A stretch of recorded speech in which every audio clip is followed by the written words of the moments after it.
Bienvenue à tous, moi c'est Herman Sakepa de la chaîne Immigration Immédiate Canada. Alors si c'est la première fois que tu me découvres, fais une chose, abonne-toi, like et partage. Active la cloche de notification pour ne rater aucune de mes vidéos, pour que tu puisses être notifié de la prochaine fois que je publierai une nouvelle vidéo. Alors partage pour permettre à ton entourage de bénéficier de notre contenu. Aujourd'hui nous allons parler des 8 étapes de traitement d'une demande de permis d'études. Alors tu l'as compris, si tu fais une procédure de permis d'études, cette vidéo t'aidera à savoir comment ta procédure doit être traitée. Alors sans plus tarder, on se revoit après le générique.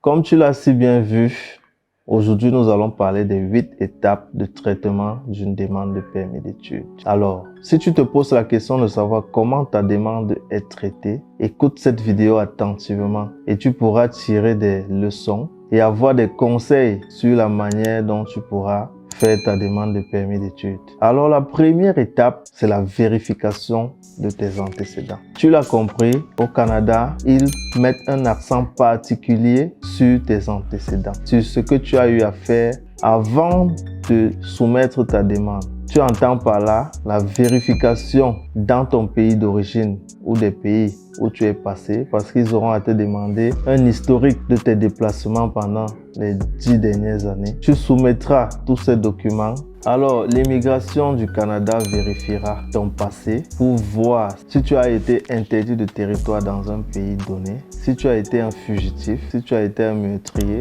En fait, ils vérifieront pour voir si tu ne seras pas un poids pour eux.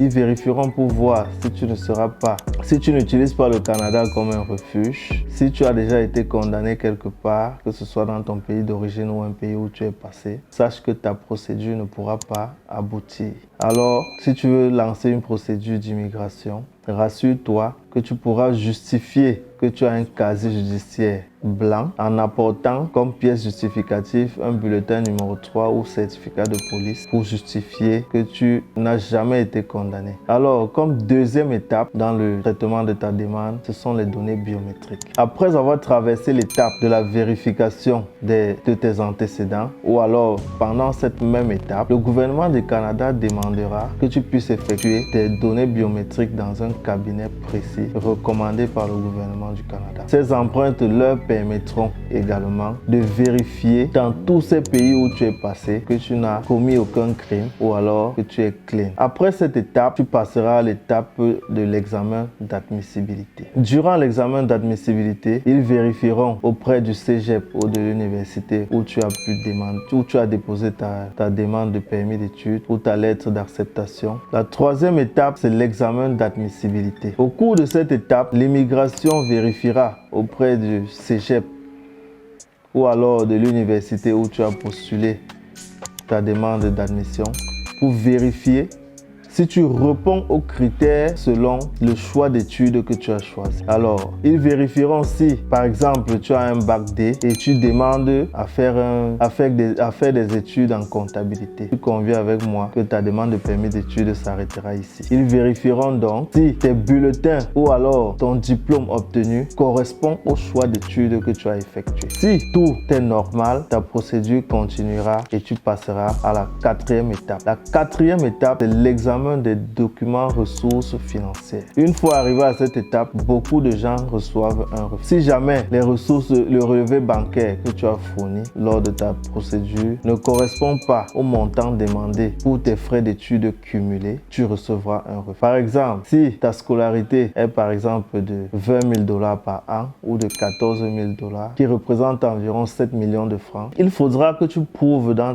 ton relevé bancaire que tu disposes des fonds suffisants pour payer tes 3 ans d'études que tu auras à faire ici. C'est-à-dire, si ta pension est de 14 000 $, ça veut dire que ce qui correspond à 7 millions, tu devras fournir 7 millions fois 3 si ton cursus scolaire sera de 3 ans, ce qui fait 21 millions. Tu auras à justifier que tu as des ressources suffisantes pour payer ton loyer, pour te nourrir, pour assurer tes soins médicaux si jamais tu tombes malade. Donc tu conviendras avec moi que si tu as moins de 30 millions, tu recevras une lettre de refus selon laquelle l'IRCC te dira qu'ils ne sont pas convaincus que tu disposes des fonds nécessaires pour pouvoir subvenir à tes besoins ou alors pour pouvoir payer ta scolarité. Alors, si jamais tes ressources sont nécessaires, tu pourras traverser cette étape. Et une fois traversé cette étape, tu arriveras à la 5e étape. Quand tu arrives à la 5e étape, tu es déjà sûr à 80 ou 90% que ton visa sera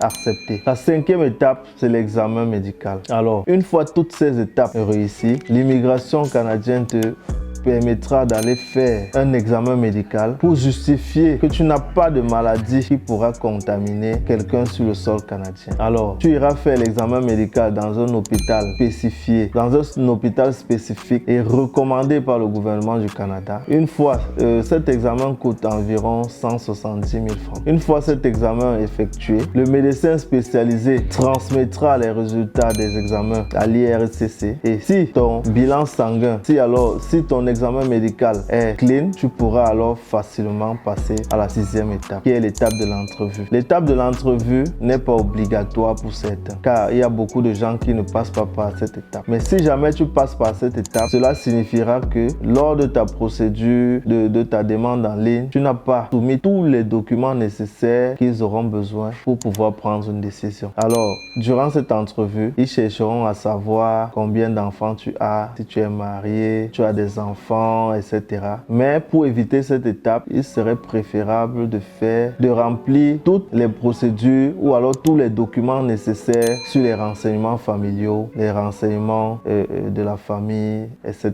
Mais par contre, si vous ne l'avez pas fait, vous devez passer à l'étape de l'entrevue. Si vous arrivez à l'entrevue, soyez sain, soyez serein, soyez confiant, répondez aux questions promptement comme on vous les pose et tout ira bien. Alors, la 7e étape, c'est la décision finale. La décision finale, c'est la réponse que l'IRCC enverra dans votre mail. Vous recevrez un mail vous disant d'aller vérifier votre compte clé GC pour voir la réponse qui a été transmise. Et quand vous ouvrirez votre compte en ligne, vous verrez que vous avez été accepté, que votre visa est accepté. Alors, nous passerons à la dernière étape, la 8e étape qui est la transmission du passeport. Une fois votre permis d'études accepté, vous devrez vous rendre dans un CRDV qui est un centre de rendez-vous pour pouvoir transmettre votre passeport. En effet, votre visa sera déjà opérationnel, mais il faudra que vous transmettiez votre passeport pour qu'on puisse imprimer votre visa dans votre passeport. On vous indiquera un CRDV, un centre de rendez-vous proche de chez vous, ou alors vous pourrez juste demander un rendez-vous dans un centre, même si c'est pas proche de chez vous, dans un centre où vous serez capable d'y aller facilement. Vous irez transmettre votre passeport et une fois le visa apposé dans votre passeport, vous pourrez aller récupérer, payer votre billet d'avion et